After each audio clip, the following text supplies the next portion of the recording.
आज हम लोग फर्स्ट लेक्चर कवर करेंगे चैप्टर नंबर 2 का, जो कि यूनिट नंबर 1 है। यूनिट नंबर 1 क्या है? रिप्रोडक्शन यानी जनन। ये 12th क्लास का यूनिट नंबर 1 होता है। अगर पूरा का बात करें तो ये छठा नंबर यूनिट है, 11 12 दोनों मिलाकर। यूनिट नंबर 1 रिप्रोडक्शन यानी जनन, इसका chapter number 2 reproduction in flowering plant, Pushpi पादपों में लैंगिक जनन, इसके विषय में हम लोग पढ़ेंगे। इसमें कोई भी चैप्टर स्टार्ट किया जाता है तो सबसे पहले क्या पढ़ा जाता है? इंट्रोडक्शन। इंट्रोडक्शन मतलब क्या? इस चैप्टर में पढ़ना क्या है, ये तो हमें समझना होगा ना कि ये चैप्टर है क्या। इसके विषय में हम लोग समझेंगे। आज केवल और केवल हम लोग ये समझेंगे कि इस चैप्टर में कौन कौन सा टॉपिक हम लोग को कवर अप करना है, कौन कौन सा टॉपिक हम लोग को पढ़ना है। तो सबसे पहले आएगा इंट्रोडक्शन यानी परिचय। परिचय में हम लोग क्या पढ़ेंगे? यही पढ़ेंगे कि ये चूंकि रिप्रोडक्टिव प्लांट्स है, रिप्रोडक्टिव प्लांट्स में कौन है? सेक्सुअल रिप्रोडक्शन में फ्लावरिंग प्लांट्स के विषय में पढ़ेंगे, एंजियोस्पर्मिक प्लांट्स के विषय में पढ़ेंगे। तो इसमें हम लोग देखेंगे कि फ्लावर जो होता है, फ्लावर का कौन कौन सा पार्ट्स है ना? फ्लावर में क्या क्या है? पेटल्स क्या किसको कहेंगे, सेपल्स किसको कहेंगे, एंड्रोशियम क्या होगा, गायनोशियम क्या होगा, है ना, स्टामिन क्या है, ये सारे विषय में थोड़ा थोड़ा इसमें जानेंगे। ठीक है। इसके बाद दूसरा जो आएगा development of male gametophytes. Development of male gametophytes मतलब क्या हुआ कि नर युग्मद्भव का विकास, कि इसमें जो मेल गैमेटोफाइट्स बनते हैं, मेल गैमेटोफाइट्स की इसमें जो बनेगा आंसर कैसे जो बनेगा वो कैसे डेवलप करता है, कैसे बनता है, इसके विषय में हम लोग जानेंगे यहाँ। ठीक है। इसके बाद क्या आएगा? डेवलपमेंट ऑफ फीमेल गैमेटोफाइट मतलब मादा युग्मद्भव का निर्माण कैसे होता है, विकास कैसे होता है। यानी कि इसमें अगर बात करें तो इसमें हम लोग ये देखेंगे कि फीमेल गैमेटोफाइट्स कैसे बनेंगे। आगे बात करें तो स्टामिन। स्टामिन मतलब पुंकेसर। पुंकेसर का मतलब क्या हुआ?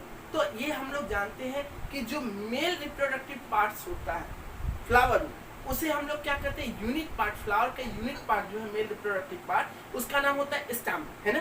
और अगर सारे उसको ऐड कर लेते हैं तो एंड्रोशियम के नाम से जानते हैं। तो हम लोग देखेंगे कि स्टामिन क्या है, क्योंकि हम लोग को पढ़ने में समझेंगे कि स्टामिन का 3 पार्ट्स होता है। ठीक है। सबसे ऊपर आता है एंड्रोशियम, लूफ लाइक स्ट्रक्चर, उसमें देखेंगे कैसे लूप्स लाइक स्ट्रक्चर बनता है। एंड्रोशियम के बाद नीचे आएंगे तो कनेक्टिव होगा, इस तरह से एंड्रोशियम बनेगा।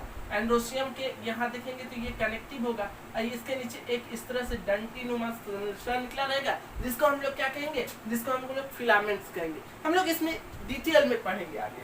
इसके बाद आएगा हम लोग क्या क्या? माइक्रोस्पोरोजेनेसिस। माइक्रोस्पोरोजेनेसिस का मतलब क्या हुआ? लघु बीजाणु जनन, है ना, कि इसमें माइक्रोस्पोर का फॉर्मेशन कैसे होता है ना, कैसे ये आता है, इसके विषय में पढ़ेंगे।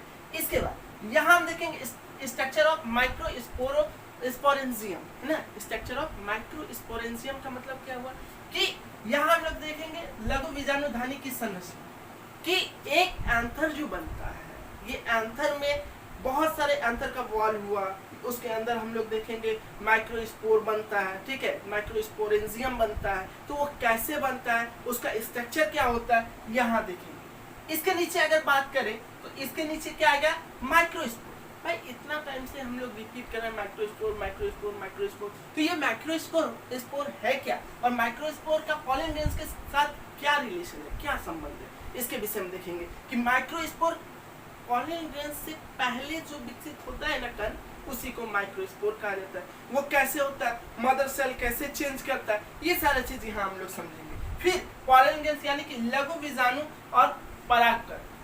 माइक्रोस्पोर को हिंदी में कहते हैं लघु बीजाणु, परागकण को हिंदी में इंग्लिश में कहते हैं क्या? माइक्रोस्पोर, है ना। इसके बाद अगला पॉइंट जो आएगा इसका नाम होगा माइक्रोगैमेटोजेनेसिस, है ना, लघु युग्मक जनन, है ना।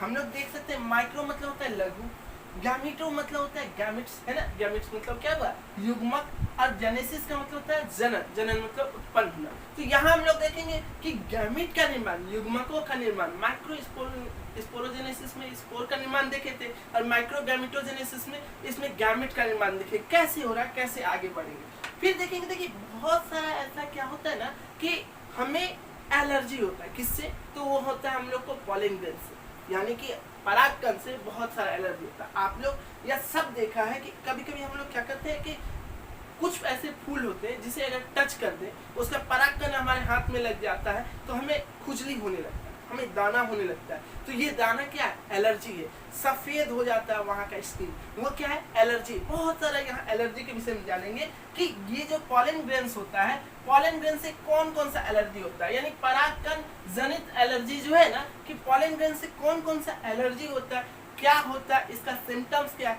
ये सारा यहाँ समझ लेंगे। ठीक है, इसके बाद क्या देखो, पॉलन ग्रेन्स में जो होता है ना, वो विटामिन बी पाया जाता है और भी बहुत सारा एनर्जी ड्रिंक इससे बनाया जाता है और भी बहुत सारा चीज बनता है। तो चूंकि देखो पॉलन प्रोडक्ट फूड है ना, प्रोड्यूस फूड या प्रोडक्ट फूड क्या होता है, कहने का मतलब ये हुआ कि परागकण आहार कि जितने परागकण होते हैं इसमें से कुछ ऐसे परागकण को हम लोग क्या करते हैं कि मेडिसिन बनाने के लिए उपयोग में ले लेते हैं, कुछ को एनर्जी ड्रिंक बनाने के लिए उपयोग में लेते हैं, कुछ से हम लोग विटामिन बी के लिए लेते हैं। जितने घोड़े दौड़ते हैं या फिर जो धावक होते हैं, रनर जो होते हैं, उस लोगों को ड्रिंक जो मिलता है उसमें पॉलन ग्रेन्स, कुछ ऐसे पॉलन ग्रेन्स के विषय में पढ़ेंगे जिससे एनर्जी ड्रिंक बनाया जाता है। तो यहाँ पढ़ेंगे कि वो हमारे लिए पॉलन ग्रेन्स कैसे, परागकण कैसे आहार के लिए हम लोग के लिए उपयोगी है। और इसके बाद हम visibility and store of pollen grains, मतलब क्या हुआ, परागकणों की जीवन क्षमता तथा भंडारण कि एक परागकण कितने दिन तक जिंदा रहता है। जैसे कुछ ऐसे परागकण है जिसको हम लोग देखेंगे 4 सप्ताह तक जिंदा रहता है, कुछ और दिन रहेगा, 25 से 30 दिन कभी आएगा, 20 से 25 दिन आएगा। तो कहाँ क्या आता है, कौन से परागकण कितने दिन जिंदा रहते हैं, इसके विषय में देखेंगे। और इसका भंडारण मतलब इसका जो है ना, हम लोग स्टोरेज कैसे करते हैं, कैसे इसको हम लोग रख रखाव करते हैं, कैसे इससे हम लोग आगे करते हैं। अभी थोड़ा देर पहले हम लोग पढ़े, इससे हम लोग आहार बनाते हैं। आहार मतलब क्या, फूड प्रोडक्ट बनाते हैं। तो फूड प्रोडक्ट बनाते हैं तो इसको स्टोर करके रखेंगे ना, तो कैसे रखेंगे इसके विषय में जानेंगे। इसके बाद आएगा कार्पेल। कार्पेल मतलब स्त्रीकेशन। चूंकि यहाँ पुंकेसर देखे थे, तो पुंकेसर मतलब क्या था, मेन जुड़ा था ना, तो मेन का मतलब क्या होता है, आदमी। आदमी किस में आता है, मेल पार्ट्स में, है ना। और उसी तरह से कार्पेल जो है ना, कार्पेल किस में आएगा, फीमेल पार्ट्स। फीमेल पार्ट्स जो होता है, यूनिट जो हुआ आपका फ्लावर का, तो वो क्या आ जाता है, वो आ जाता है कार्पेल। इसके अगर टोटल कार्पेल को ऐड कर ले तो इसको बोला जाता है गायनोशियम। गाय, गाय मतलब क्या होता है, गाय क्या है, लड़की है ना, तो इसीलिए गायनोशियम किस में आ जाएगा, फीमेल पार्ट्स में आ जाएगा। ठीक है ना। अब देखेंगे हम लोग अगर बात करें कि ओवरी जो है, ओवरी कितने टाइप के होते हैं। ठीक है, तो एक का नाम होता है सिंकार्पस, एक का नाम होता है एपोकार्पस। सिंकार्पस मतलब होता है अयुक्तम, जबकि एपोकार्पस का हिंदी होता है वयुक्तांग। ठीक है, तो इसमें हम लोग देखेंगे कि उसमें क्या होता है, कैसे क्या होता है। ठीक है, यहाँ हम लोग देख लेंगे। इसके बाद आगे आएगा ओव्यूल। ओव्यूल का हिंदी क्या होता है, विजांड, है ना। तो ओव्यूल क्या है, ओव्यूल में क्या होगा, कितने टाइप के ओव्यूल होंगे, तो ये जितने भी यहाँ से लेकर यहाँ तक ये 6 टाइप का जो आपको दिखाई दे रहा है, ये सब जो है ये ओव्यूल का टाइप है on the basis of structure, है ना। कि ओव्यूल के संरचना के आधार पर बात करें, विजांड के संरचना के आधार पर बात करें, तो ये 6 तरह का होता है, वो अभी हम लोग देख लेंगे। उसमें है हम जो बात बोले कि ओव्यूल जो है, ओव्यूल का हिंदी हो जाता है विजांड। विजांड हो गया। तो अगर बात करें कि ओव्यूल को और किस नाम से जानते हैं, तो इसी को मेगा स्पोरेंजियम कहते हैं। मेगा स्पोरेंजियम मतलब क्या, गुरु बीजाणुधानी हो गया, है ना।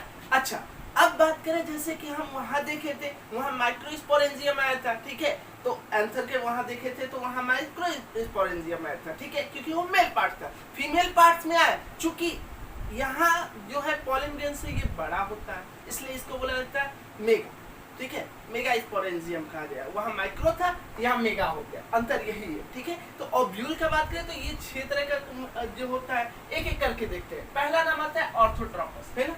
ओव्यूल का स्ट्रक्चर पे देखेंगे तो ऑर्थोट्रोपस ओव्यूल्स आएगा, फिर आएगा अनऑर्थोट्रोपस ओव्यूल, हेमिट्रोपस ओव्यूल। ठीक है, इसके बाद कैम्पिलोट्रोपस ओव्यूल आएगा, फिर आएगा एम्फिट्रोपस ओव्यूल, फिर आएगा ससिनोट्रोपस ओव्यूल। ससिनोट्रोपस ओव्यूल को हम कुंडलित बीजांड के नाम से भी जानते हैं। हम लोग सब पढ़ेंगे, एक एक टॉपिक को क्लियर करेंगे। पहले समझ लेते हैं कौन कौन सा टॉपिक हम लोग को पढ़ना है, फिर धीरे धीरे उसको क्लियर करेंगे। क्योंकि बाबू पहले पता है तो हम लोग को होना चाहिए कि पढ़ना क्या है। रास्ता पता रहेगा तो मंजिल अवश्य मिलेगा, लेकिन पहले रास्ता तो पता रहे कि जाना कैसे, इसके बाद तो हम लोग मंजिल तक पहुंच ही जाएंगे। उसी तरह से इसमें टोटल टॉपिक पहले क्लियर कर लेते हैं, फिर देखते हैं कि आगे इसमें पढ़ना क्या है। ठीक है, तो आगे देखें कि यहाँ ससिनोट्रोपस के बाद हम लोग पढ़ेंगे मेगा स्पोरोजेनेसिस। मेगा स्पोरोजेनेसिस जैसे वहाँ क्या था, माइक्रोस्पोरोजेनेसिस था, ठीक है। माइक्रोस्पोरोजेनेसिस में हम लोग देखे थे कि गैमेटोजेनेसिस जो हुआ था, वहाँ गैमेट का जो फॉर्मेशन हुआ था तो वो कैसे हुआ था, वहाँ